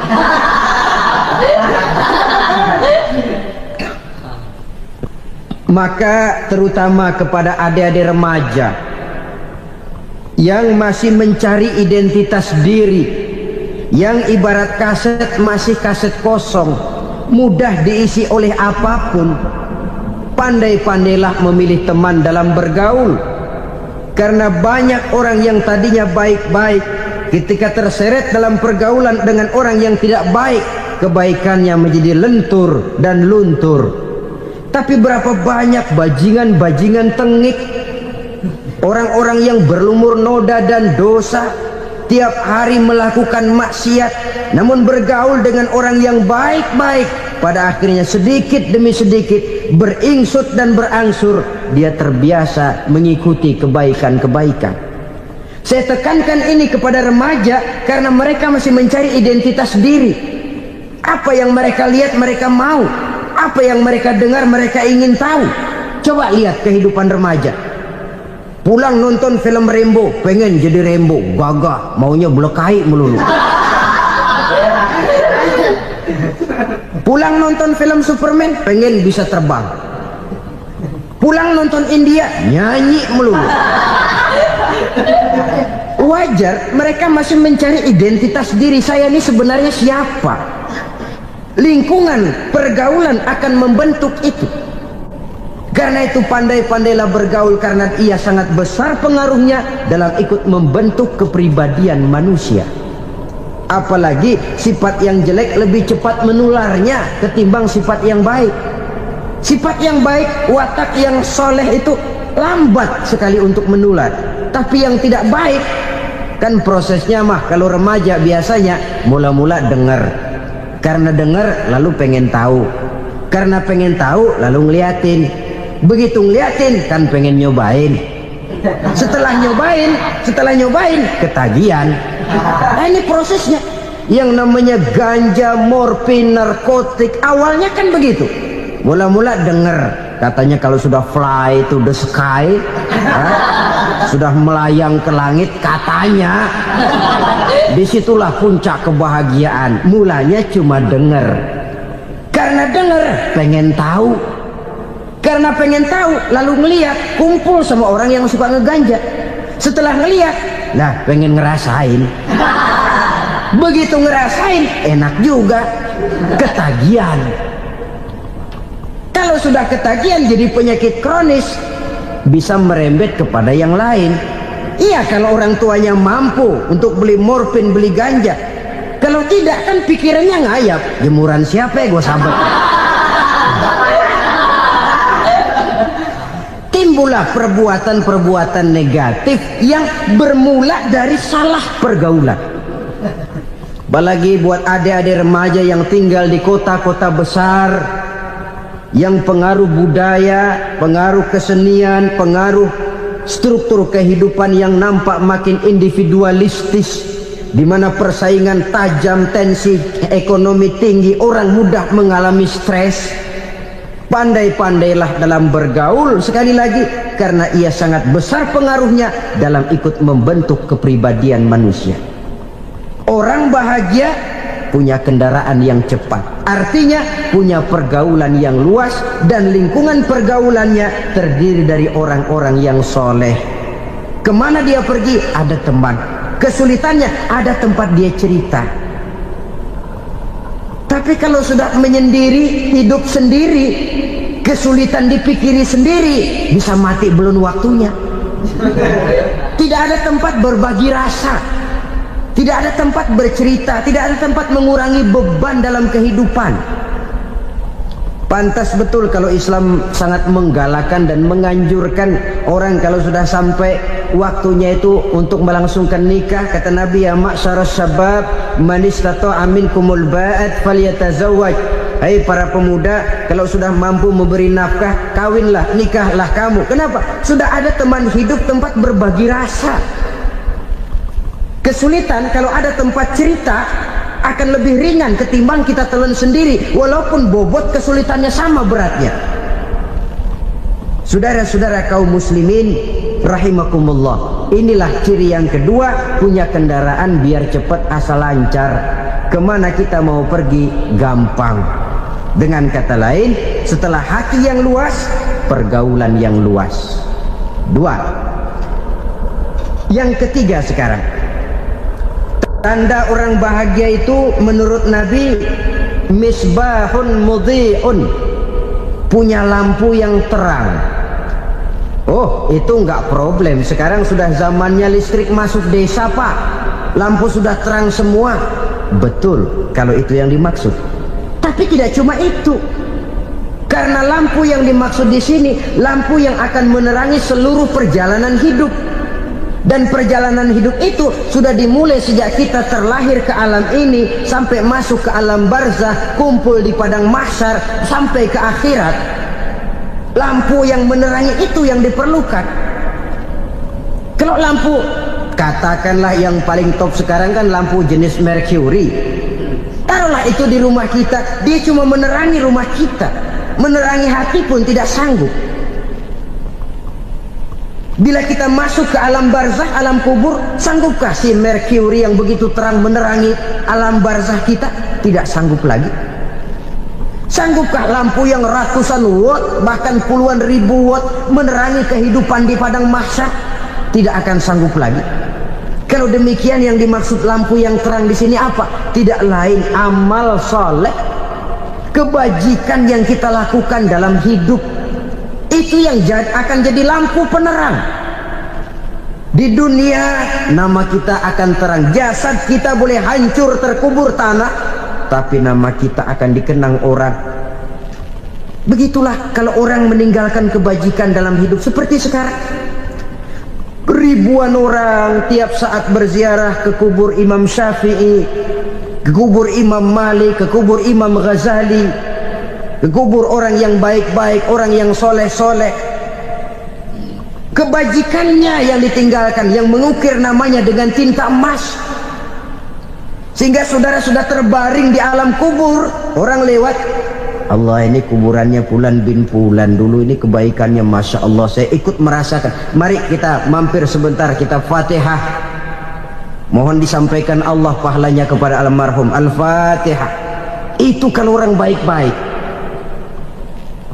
Lalu saudara tanya, Pak, orang mati dikirimin Fatihah apa nyampe pahalanya? Saya jawab, kalau saudara nggak percaya, mati dulu dah.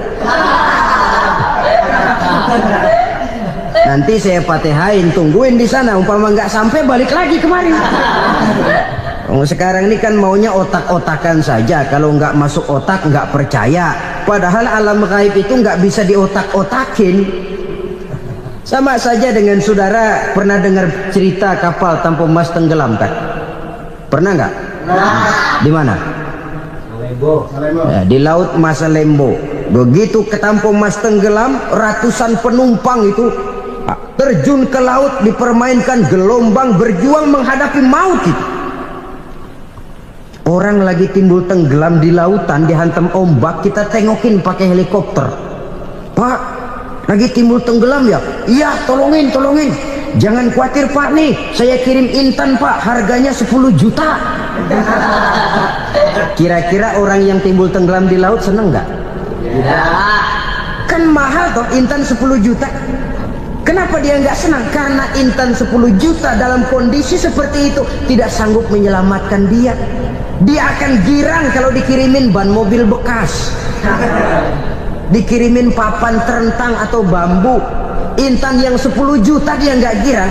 Ban mobil bekas yang 1000 perak, tuh pegang, itu yang dia girang betul.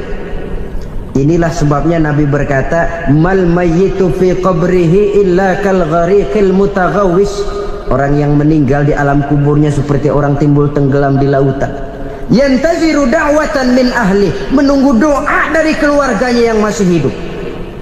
Duh, bapak saya sudah meninggal, saya sayang benar sama dia. Kirimin kulkas ke kuburannya Itu sama saja dengan tadi orang tenggelam di lautan dikirimi intan yang harganya 10 juta, tidak sampai.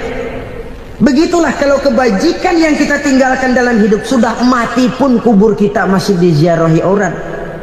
Tapi kalau jahat yang kita tinggalkan, boro-boro lah orang mau doa lewat dekat kuburan kita juga serem. Tuh bajingan dulu mati dipendem di situ tuh. Jangan lewat situ, ntar kesurupan, jangan. Lewat saja orang ngeri. Konon lagi membacakan Fatihah dan mengirimkan doa. Hidup pada hakikatnya adalah kesempatan untuk berbuat baik. Maka sekali kesempatan itu diberikan, manfaatkan dengan sebaiknya. Sebab kesempatan kedua tidak akan pernah ada. Kesempatan berbuat baik di sini, di akhirat sudah pembalasan namanya. Sekali kesempatan itu dicabut, dia tidak akan pernah dikembalikan lagi. Kata Iqbal, hidup tidak mundur ke belakang, Bung. Berhenti diinjak orang, mundur hancur. Tidak ada kata mundur dalam hidup ini. Berhenti diinjak orang, mundur kecebur. Tidak ada kata lain, harus maju dalam kehidupan dalam artian yang positif. Hidup adalah kesempatan untuk mengumpulkan kebajikan yang sebanyak-banyaknya. Di situ nilai daripada manusia. Sekarang ini memang nggak kelihatan kok, orang yang banyak pahala sama yang banyak dosa nggak kelihatan kok. Barangkali kalau habis bikin dosa palanya pada benjol, mungkin orang takut sama dosa. Tapi sekarang sama saja, orang yang banyak dosa dengan yang nggak banyak dosa jalan bareng dari belakang, sama, nggak kelihatan beda. Tapi ada waktunya di mana pahala memegang peranan, di mana dosa diperlihatkan. Sama saja kalau kita bawa mobil siang, lampu kan nggak begitu berfungsi. Apa lalu bilang, alah ini lampu berat-beratin, copot-copotin aja dah. Tidak perlu begitu. Kenapa? Pada suatu saat malam senja akan datang. Bila matahari terbenam, senja pun datang, gelap mulai merayap, disitulah baru terasa perlunya lampu. Pahala begitu. Sekarang orang yang nggak ada pahalanya nggak kelihatan dalam kehidupan. Tapi pada suatu saat senja kehidupan akan datang. Ajal merenggut nyawa, malam merayap, dan hidup mulai diliputi kegelapan di alam barzah. Dikala itu kalau nggak punya lampu, alangkah malangnya kita. Sebab amal yang baik, kata Nabi, di alam barzah itu akan diciptakan menjadi perempuan yang cantik menemani kita. Amal yang jahat akan menjadi orang yang paling jelek nemenin kita. Sudah di tempat gelap yang nemenin jelek.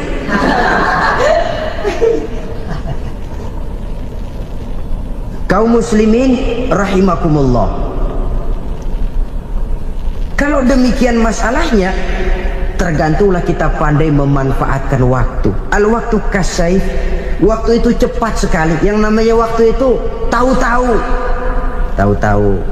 udah tahun 87, tahu-tahu udah begitu, tahu-tahu yang kemarin anak-anak sekarang udah pada punya anak. Tahu-tahu saja itu. Begitu cepat waktu berlalu. Kalau tidaklah pandai kita memanfaatkannya, akan rugi kita. Nabi bersabda, man kana yaumuhu khairun min amsihi fahuwa rabih. Barang siapa yang hari ini lebih baik daripada hari kemarin, itu orang untung. Hari ini lebih baik daripada kemarin. Bulan ini lebih baik dari bulan kemarin. Tahun ini lebih baik dari tahun kemarin. Itu orang yang beruntung. Tahun kemarin sembahyangnya maghrib doang, sekarang udah tambah isya. Tahun kemarin cuman Idul Fitri aja ngancem bener, sekarang udah tambah Jumat, lalu tambah lagi maghrib, tambah lagi isya, dan selanjutnya. Hari ini lebih baik daripada kemarin, itu orang yang beruntung. Wa man kana yaumuhu mithlu amsihi fahuwa khasir. Lalu barang siapa yang hari ini sama saja dengan hari kemarin, itu orang rugi. Hari ini sama dengan kemarin, rugi itu. Bulan ini begitu, bulan kemarin begitu, tahun ini begitu, tahun lalu juga begitu. Rugi itu orang. Rugi apa? Rugi umur. Umur tambah, amalan gak pernah tambah. Dan saya pikir lebih merupakan azab ketimbang nikmat kalau orang dikasih panjang umur cuma untuk numpuk dosa. Mending mana? Panjang umur banyak dosa sama pendek umur dikit dosa? Mending mana? Mending mana? Ya, paling mending tentu panjang umur banyak pahala. Tapi kalau tidak, sekali lagi, lebih merupakan azab ketimbang nikmat kalau orang diberikan panjang umur tapi cuma untuk sekedar menumpuk dosa. Kehilangan kesadaran bahwa dunia bukan terminal akhir dari satu perjalanan. Dia cuma halte di mana kita berhenti sebentar untuk menuju kepada terminal yang hakiki. Saudara-saudara kaum muslimin rahimakumullah, inilah lampu yang akan menerangi kehidupan. Amal yang kita lakukan di dalam kehidupan. Jadi yang dimaksud dengan lampu yang terang, kebajikan yang kita kerjakan dalam hidup. Nah, setiap orang di awal tadi saya bilang ingin bahagia. Bahagia itu kan hakikatnya kumpulan senang dan selamat. Senang, selamat. Apa bedanya? Senang tapi tidak selamat, nggak bahagia. Selamat tapi nggak senang, nggak bahagia orang. Contoh, kalau orang korupsi, duitnya banyak, senang dia, tapi keselamatannya. Ada tentara baris di samping rumahnya udah bingung, padahal tentara latihan. Tentara cuma latihan, dia bingung. Senang, tapi karena keselamatannya tidak terjamin, dia tidak bahagia. Sebaliknya pegawai negeri jujur benar, cuma segaji-gajinya, selamat nggak korupsi, tapi melarat, ya nggak bahagia juga, kurang senang. Kesenangan dan keselamatan untuk dunia saja, ya sekali lagi, kalau cuma sekedar untuk dunia saja, bisa dibeli pakai uang. Bisa dibeli pakai uang. Saudara ingin selamat, bisa dibeli pakai uang. Saudara ingin senang, bisa dibeli dengan uang. Tapi setelah mati, masuk ke alam barzah, habis kekuasaan uang. Nggak bisa lagi beli keselamatan pakai uang, tidak mungkin lagi membeli kesenangan dengan uang. Di situ pahala yang megang peranan. Makin banyak pahala, makin banyak saham untuk membeli kesenangan dan keselamatan, untuk memperoleh yang namanya bahagia. Dan jangan lupa loh, di alam barzah kita nggak sebentar, menunggu datangnya kiamat. Loh iya, kalau kita begitu dikuburin terus kiamat datang, untung. Tapi kalau masih harus 1000, 2000, puluhan ribu tahun yang akan datang, dalam satu penantian yang begitu lama, tanpa saham untuk memperoleh kebahagiaan, satu kemalangan yang tidak ada pernah putus-putusnya. Janganlah tergelincir oleh kebahagiaan sebentar yang menipu dengan mengorbankan kebahagiaan hakiki yang berjangka panjang. Apa artinya senyum sejenak kalau harus ditebus dengan tangis seumur hidup? Biarlah kita minum jamu, pahit memang, getir memang, tapi kan besok badan sehat. Daripada sekarang minum sirup, manis memang, enak memang, tapi bibir pada jontor besok. Sirawan, batuk, nggak karu-karuan. Banyak orang tertipu oleh kesenangan yang sebentar. Padahal laisa kullu ma yalma'u zahaban. Belum tentu semua yang berkilat itu emas. Belum tentu semua yang gemerlap itu intan. Karena itu, marilah manfaatkan kesempatan yang diberikan Allah ini untuk mengumpulkan kebajikan yang sebanyak-banyaknya. Yang terakhir sekarang, yang keempat, tanda orang bahagia kata Nabi. Zaujatun salihah. Orang bahagia itu tanda yang keempat kata Nabi, punya istri biar cakep asal taat. Sudah surga itu gitu. Cakep taat. Istri kayak gitu, kalau belum mati jangan dikuburin dulu.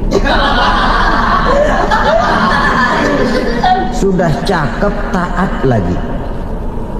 Tapi kadang-kadang enggak, udah jelek ngadat melulu.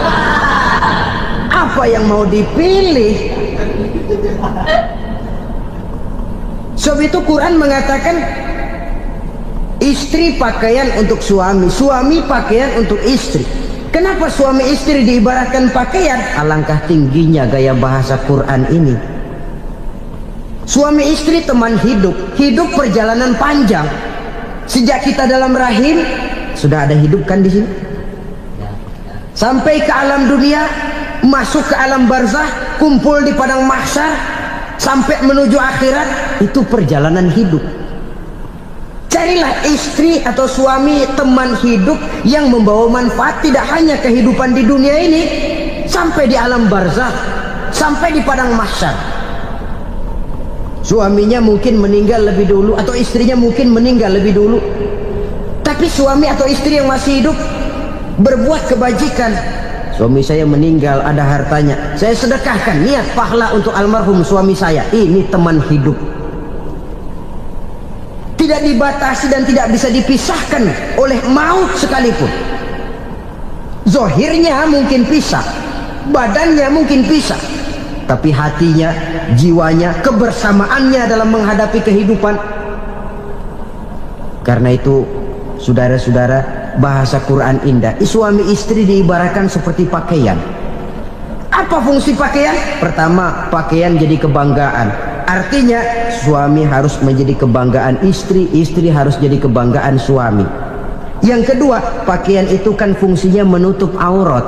Artinya sesama suami istri harus saling menjaga kekurangan masing-masing. Jangan malah sesama suami istri saling membongkar rahasia dan aibnya sendiri-sendiri. Istrinya diceritain jeleknya di mana-mana, atau suaminya dibongkar rahasianya di pasar umum. Itu sudah tidak lagi berfungsi sebagai pakaian. Kenapa semua ini diperlukan? Karena kita menyadari bangsa yang baik terdiri dari masyarakat yang baik. Masyarakat yang baik merupakan susunan dari warga yang baik. Warga yang baik adalah terdiri dari rumah tangga yang baik. Dan rumah tangga yang baik merupakan susunan dari pribadi yang baik. Dari situ langkah dimulai. Membangun satu bangsa yang baik diawali dengan membangun rumah tangga yang baik, dengan menciptakan pribadi-pribadi yang baik. Sehingga dari sini diharapkan berkembanglah nilai-nilai kebaikan. Orang akan bahagia mempunyai istri yang soleh. Kenapa? Tidak ada seorang suami bisa sukses jadi apapun dia, apapun profesinya. Dokterkah, kiaikah, mubalikah, petanikah, pengusahakah, pejabat tinggikah, tidak ada seorang suami yang bisa sukses tanpa peran serta istrinya. Walaupun memang peranan itu tidak begitu kelihatan, tapi sangat menentukan. Karena itu, saudara hadirin yang saya hormati, Islam sangat menghargai kaum wanita, memberikan kedudukan yang tinggi sepanjang tidak mematikan kodrat kewanitaannya. Nah, kalau sudah kesuksesan ini diawali dari rumah tangga, karier di masyarakat mudah untuk dikejar.